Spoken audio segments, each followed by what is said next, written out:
हम धान गेहूं में तो आत्मनिर्भर हैं, लेकिन मछली में हम आत्मनिर्भर नहीं हैं। जितने एलाइड कृषि से संबंधित क्षेत्र हैं उसमें आज भी हम 1 लाख से लेके 2 लाख पर एकड़ आमदनी कर सकते हैं सिर्फ मछली से। किसी प्रकार की अगर मछली उत्पादन में आपको दिक्कत हो तो आप हमसे संपर्क कर सकते हैं। सारी समस्याओं का निदान एक छत के नीचे मिलेगा।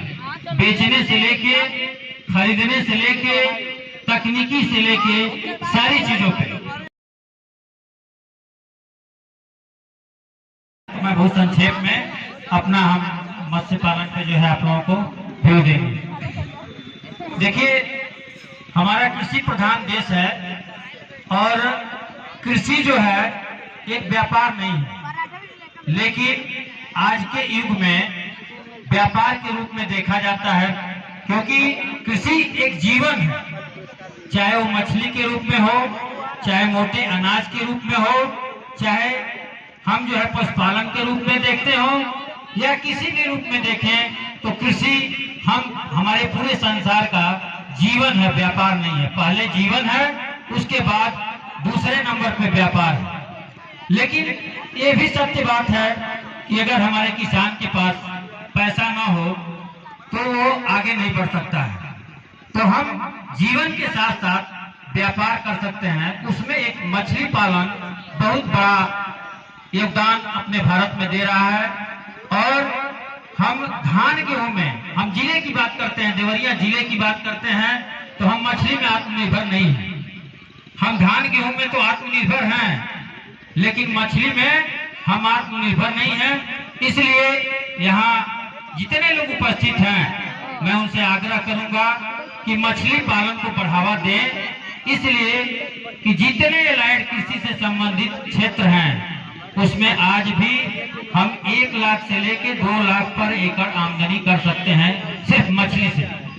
धान गेहूं से संभव नहीं है। या तो हम सब्जी से कर सकते हैं या हम फल से कर सकते हैं, लेकिन धान गेहूं से नहीं कर सकते हैं। हम जब भी करीब 20 सालों से धान गेहूं, हमने खस की भी खेती किया था, पिपरामिड की भी खेती किया था, गोभी हमने एक बार 27 बीघा बोया, लेकिन किसी में जो है मुझे संतुष्टि नहीं मिली। लेकिन आज के डेट में मैं 42 एकड़ में मछली पालन किया हूं और हम संतुष्ट हैं। हमारे यहाँ पिछले डीएम साहब भी गए थे, तो मैंने बताया कि सर सारी खेतियां मैंने बारी बारी से किया, लेकिन कहीं जाके ठहराव नहीं आया, हर जगह दिक्कतें आई। लेकिन पहली बार 5 सालों से मैं मछली पालन कर रहा हूं और 1.5 लाख से लेके 2 लाख रुपया प्रति एकड़ की आमदनी ले रहा हूं। और हमारे कई जगह सहायक पार्टनर भी हैं, कई जगह हमने कम से कम 100 से 150 लोगों को रोजगार भी दिया है, क्योंकि हर जगह परमानेंट और प्लस जाल चलाने वाले 10 से 15 लेबर आते हैं और जाल चलाते हैं। तो 100 से 150 पर डे का जो है हमारे यहाँ लेबर की खपत है। तो आज एक तरह से हमने रोजगार भी सृजन किया। तो मैं अपने किसान भाइयों से अनुरोध करूंगा कि किसी प्रकार की अगर मछली उत्पादन में आपको दिक्कत हो तो आप हमसे संपर्क कर सकते हैं। इसी के साथ अभी हम लोगों ने एक मछली उत्पादन कंपनी भी बनाया है, जो किसानों का एक ऐसी कंपनी होगी कि सारी समस्याओं का निदान एक छत के नीचे मिलेगा। बेचने से लेके, खरीदने से लेके, तकनीकी से लेके सारी चीजों पे। कारण क्या है, धान गेहूं अगर गवर्नमेंट नहीं खरीद पाती है तो रेट सही नहीं मिल पाता है मार्केट में, लेकिन मछली तो जितनी मांग है उसकी पूर्ति ही नहीं हो पा रही है। मैं 42 एकड़ में किया हूं, लेकिन साइजवार मछली मैं दे नहीं पा रहा हूं। छोटी ही मछलियां बेच देनी पड़ती है, कारण कि व्यापारी हैं। तो मैं यही निवेदन करूंगा कि आप लोग भी जो है मछली सारी खेतियों के साथ साथ मछली पालन भी करें, ताकि कुछ आमदनी मछली से, कुछ बागवानी से, कुछ पशुपालन से। अभी मैं पशुपालन पे भी विचार कर रहा हूँ कि एफपीओ के माध्यम से भारत सरकार जो है 2 करोड़ तक एआईएफ से लोन दे रही है। अगर 2 करोड़ के लोन लेके और 3% ब्याज पे अगर इंफ्रास्ट्रक्चर डेवलप कर दिया जाए तो दूध में भी हमारा जिला आत्मनिर्भर हो जाएगा। संभावनाएं बहुत है, मछली, जो गैप है, जैसे आप उदाहरण दे रहे हैं हम आपको कि आलू की खेती यहाँ कोल्ड स्टोरेज आपको क्यों नहीं सफल है, इसलिए कि किसान हमारे आलू नहीं बोते हैं।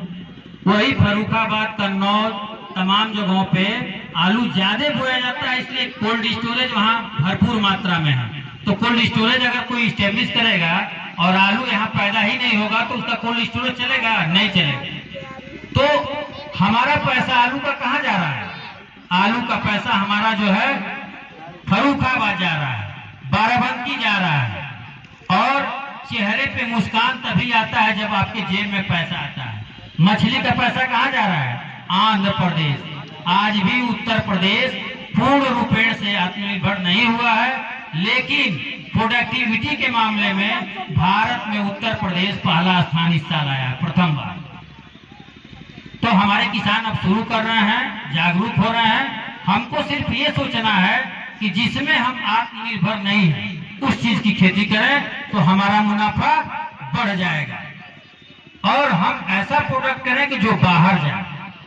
जैसे आंध्र प्रदेश की मछली यहाँ आ रही तो रुपया देवरिया का कहाँ जा रहा है? आंध्र प्रदेश चला जा रहा है। अगर हम धान और गेहूं यहाँ से बिहार भेजते हैं तो क्या होता है? हमारे यहाँ रुपया आता है, लेकिन धान और गेहूं से उतनी आमदनी नहीं होती है। हमने कैलकुलेट किया कि अगर 10 एकड़ धान गेहूं बोते हैं और 1 एकड़ मछली करते हैं तो आमदनी दोनों का बराबर है। कभी भी आप हमसे पूछ सकते हैं, हम जुड़वा देंगे। 10 एकड़ धान गेहूं और 1 एकड़ मछली, दोनों की आमदनी बराबर है। तो हमको 10 एकड़ करने की क्या जरूरत है? हम 4 एकड़ करेंगे, लेकिन जिसमें पैसा आ रहा है उसमें करेंगे।